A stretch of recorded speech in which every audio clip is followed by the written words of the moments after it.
वालेकुम students, welcome to my YouTube channel learn and lead academy. जैसा कि हम लोग अपना लेक्चर स्टार्ट कर चुके हैं 9th क्लासेस के, और अब तक हम लोगों ने जो है वो इंट्रोडक्शन स्टार्ट कर लिया है। जो आज का हमारा टॉपिक है वो ब्रांचेस ऑफ फिज़िक्स है। क्लास 9th का जो टॉपिक है हमारा टॉपिक नंबर 2।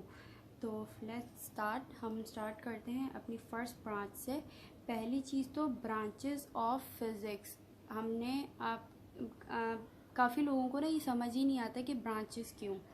हम लोग ये भी तो कह सकते थे कि पार्ट्स या डिवीज़न भी कह सकते हैं, या पार्ट्स ऑफ फिज़िक्स या डिवीज़न ऑफ फिज़िक्स। इस तरीके से नहीं होता। मैंने पहले भी अपने काफ़ी स्टूडेंट्स को एक मिसाल दी थी कि लाइक कह लो कि आपका ये एज अ ट्री है। इस पूरे ट्री का मैं नेम दे देती हूँ फिज़िक्स। ब्रांचेस का मतलब क्या है कि बहुत सारी इसकी भी शाखें हैं, बहुत सारी बड़ी बड़ी टहनियाँ, फिर उसके बाद छोटी छोटी ब्रांचेस हैं जिसमें हमारे लीव्स आ जाते हैं। हमारे पास दरख्त का कॉन्सेप्ट कुछ ऐसे ही होता है। इसी तरीके से हमारे पास आज की जो हम ब्रांचेस पढ़ेंगे वो इसी एक ट्री की मदद से पढ़ेंगे कि किस तरीके से जो हमारे पास एक वर्ड आया है ब्रांचेस का। जो पहली हम ब्रांच का नेम अगर हम अपना डिफ़ाइन करें तो वो क्या है, क्लासिकल मैकेनिक्स। मैकेनिक्स की भी मज़ीद और ब्रांच होती है। कह लो कि ये फ़िज़िक्स है, फ़िज़िक्स की एक शाख है जो है मैकेनिक्स, और मैकेनिक्स की भी फिर मज़ीद बहुत छोटी छोटी माइनर सी ब्रांचेस हैं, लाइक काइनेमेटिक्स एंड डायनामिक्स। आप चैप्टर नंबर 2-3 आप पढ़ेंगे फोर्सेस, तो ये मैकेनिक्स के अंदर आप लोग डील करते हो।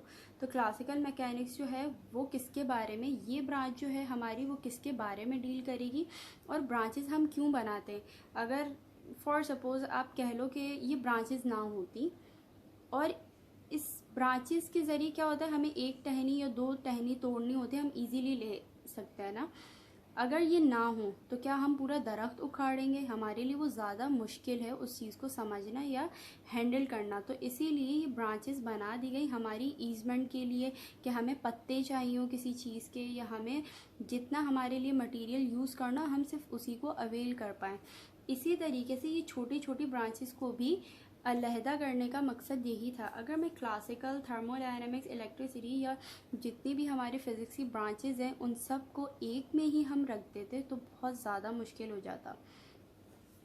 क्लासिकल मैकेनिक्स की बात कर रहे थे हम लोग, तो एक फ़र्स्ट ब्रांच हमारी आ जाती है जिसके अंदर हम डील किसको करते हैं, study of motion of objects and forces. यहाँ पे हम चीज़ों को पढ़ेंगे लेकिन उनकी मोशन कैसी होती है और उनके ऊपर कौन कौन सी फोर्सेस हैं जो अप्लाई हो रही हैं। मतलब अगर मैं उसको पुल कर रही हूँ, पुश कर रही हूँ, या हम लोग उसको किस किस्म की फ़ोर्स दे रहे हैं, ग्रेविटेशनल फोर्स लग रही है, इलेक्ट्रिकल फोर्सेस लग रही हैं, इलेक्ट्रोमैग्नेटिक फोर्सेस लग रही हैं, किस किस्म की फ़ोर्स है वो उस चीज़ को मूव करवा रही है। लाइक आपका फ़ैन है, अगर फ़ैन मूव कर रहा है तो इलेक्ट्रिकल फोर्स है या इलेक्ट्रिकल एनर्जी है हमारी उस ऑब्जेक्ट की, जो उसको राउंड या सर्कुलर मूव करवा रही है। तो मैकेनिक्स के अंदर हम पढ़ते हैं motion of objects and forces. आपकी गाड़ियाँ हैं, इवन दो के आप खुद किस तरीके से मूव कर रहे हो, ये सब चीज़ें हम क्लासिकल मैकेनिक्स के अंदर पढ़ते हैं। Number second is thermodynamics. Thermo का मतलब ही क्या होता है हमारे पास, heat. Thermodynamics deals with the heat, energy and work. Heat के ज़रिए हमने हीट पढ़ा है, हम आगे मज़ीद जाके हीट पढ़ेंगे कि हीट है क्या। 12th क्लास का वैसे तो ये टॉपिक है, बट हम इसके बारे में बीच में चैप्टर में भी थोड़ा बहुत रीड आउट करेंगे। फ़िलहाल तक के लिए आप लोग सिर्फ इतना याद रखें कि इस ब्रांच का काम क्या है। Deals the heat, energy and work. इसके अंदर हम हीट के बारे में पढ़ेंगे, मतलब गर्मी जो सूरज से निकलती है, जो आपकी बॉडी से निकलती है, या कोई फ्रिक्शन जो करते हैं उसकी वजह, रगड़ करने की वजह से जो भी आपकी हीट होती है तो वो किस में चेंज हो जाती है, आपकी एनर्जी में चेंज हो जाती है। फिर एनर्जी के बाद, एनर्जी गेन करने के बाद आप क्या करते हो, कोई काम करते हो। लाइक हीट इंजन था हमारे पास, कार्नोट हीट इंजन, हम आगे पढ़ेंगे। ये मिसालें इसलिए दे रही हूँ कि कुछ चीज़ें गर्माइश पर चलती हैं, गर्मी पर चलती हैं, उनको गर्मी मिलती है, वो एनर्जी गेन करते हैं, देन उसके बाद वो क्या करते हैं, काम करते हैं। थर्मोडायनेमिक्स का सबसे अच्छा जो है हम एग्जांपल ले लें, वो अपने किसी चूल्हे वगैरह के अंदर क्या करते हैं, हम हीट प्रोवाइड करते हैं किसी भी पॉट को, फिर क्या होता है उसके अंदर जो भी चीज़ होती है वो मॉलिक्यूल्स गेन कर लेते हैं एनर्जी को। देन उसके बाद वो क्या करते हैं, वर्क करते हैं, मींस मोशन करना स्टार्ट करते हैं, या तो एवापोरेशन का प्रोसेस हो जाता है, या दूसरी भी बहुत सारी चीज़ें, कुकिंग का जो हमारे पास बेस्ट एग्जांपल है वो थर्मोडायनेमिक्स का ही है। Number third is electricity. सबसे पहले तो इलेक्ट्रिसिटी आपको पढ़ना है कि इलेक्ट्रिसिटी होती क्या है, ये खुद है क्या। आपके घरों के अंदर जो बिजली आ रही है, जो कुछ भी आप यूज़ कर रहे हो, ये होती क्या है, ये कुछ नहीं होती। इसको कह लो कि आपके पास जो हम बेसिकली पढ़ते हैं इलेक्ट्रॉन्स, ये इलेक्ट्रॉन हमारा फॉर सपोज कह लो कि रेस्ट के अंदर है इलेक्ट्रॉन, अगर ये मूव करने स्टार्ट करे बहुत तेज़ी से, तो हमारा ये चेंज हो जाता है किसके अंदर, इलेक्ट्रिसिटी के अंदर चेंज हो जाता है। तो इलेक्ट्रिसिटी के अंदर हम क्या पढ़ते हैं, इलेक्ट्रिक सर्किट्स के बारे में हम डील करेंगे, इलेक्ट्रॉनिक्स के बारे में डील करेंगे, मींस आप जितनी भी आज की एप्लीकेशन या डिवाइसेस यूज़ करें ये सब इलेक्ट्रिसिटी के अंदर आते हैं। पावर जनरेशन, हमारी पावर जनरेशन बन किस तरीके से रही है, कौन कौन सी हम एडवांस टेक्नोलॉजीज़ हैं यूज़ करके हम पावर जनरेशन कर रहे हैं। कह लो विंड थर्मल पावर है, हाइडल पावर है, पानी से, हवा से, nuclear, solar energy, even though के गर्मी से, हम ये सब चीज़ें क्या है, इलेक्ट्रिसिटी प्रोवाइड करें, लेकिन पावर जनरेशन की मदद से लोगों को।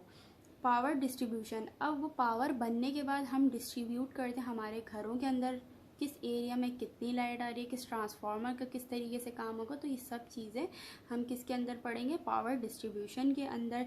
इलेक्ट्रोमैग्नेटिक फील्ड्स, हमारी जो जनरेटर होता है उसके अंदर, एक ये मैं मिसालें दे रही हूँ छोटी छोटी सी, जिससे आप लोगों को पता चले ये है क्या।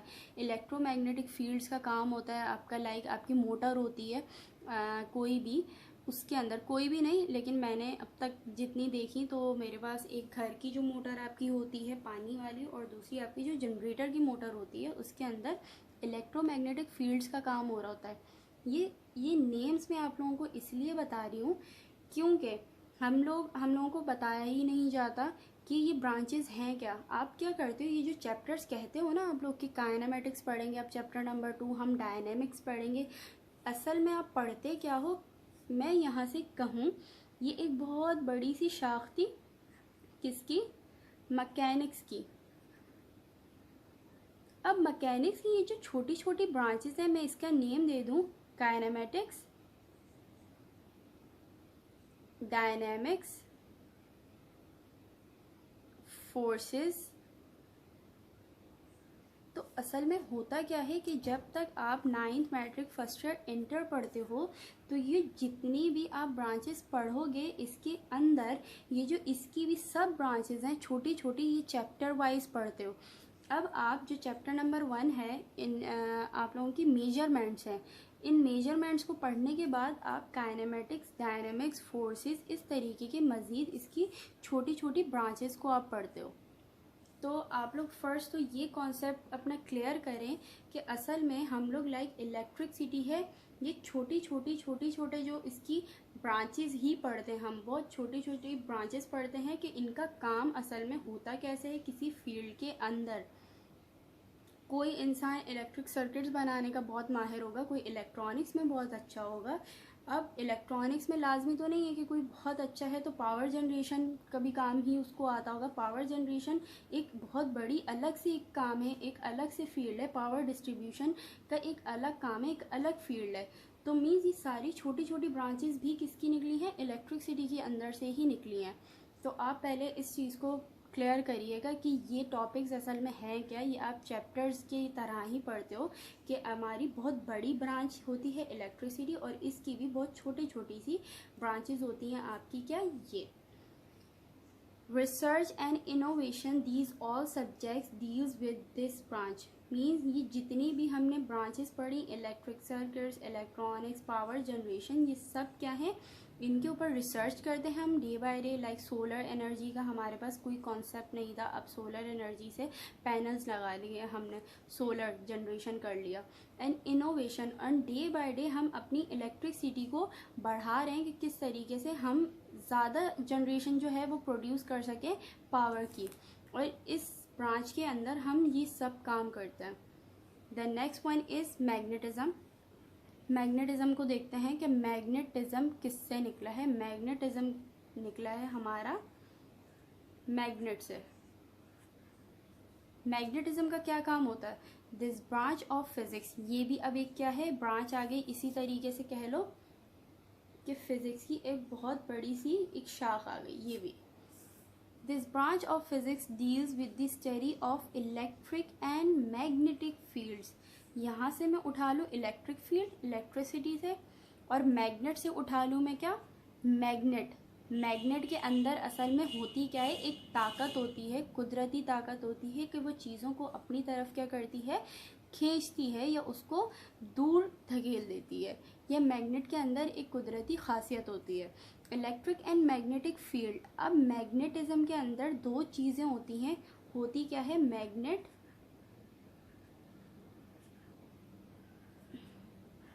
Magnetic field plus electric